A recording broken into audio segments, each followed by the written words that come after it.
Γεια σας παιδιά, Captain Στέφος εδώ και σήμερα άμα βγει μικρό βίντεο, συγγνώμη, αλλά έχω μόνο 2 packs Euro που θα αρχίσουμε από τώρα να τα ανοίγουμε. Το πρώτο pack, όπως βλέπετε, παιδιά, από το πρώτο το σήμα της Τσεχίας,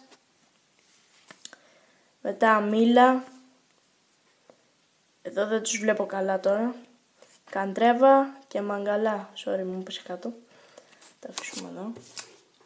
Δεύτερο pack και το τελευταίο, συγγνώμη και πάλι άμα βγει λίγο μικρό. Και είναι ο Κράμερ. Αυτόν δεν το ξέρω καλά, εντάξει είναι Πολωνός, αυτός είναι Τούρκος, δεν ξέρουμε να μιλάμε τουρκικά.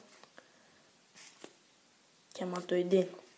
Συγγνώμη άμα δεν τα ξέρω καλά τα ονόματα παιδιά, αλλά δεν είμαι ο καλύτερος να διαβάζω ονόματα.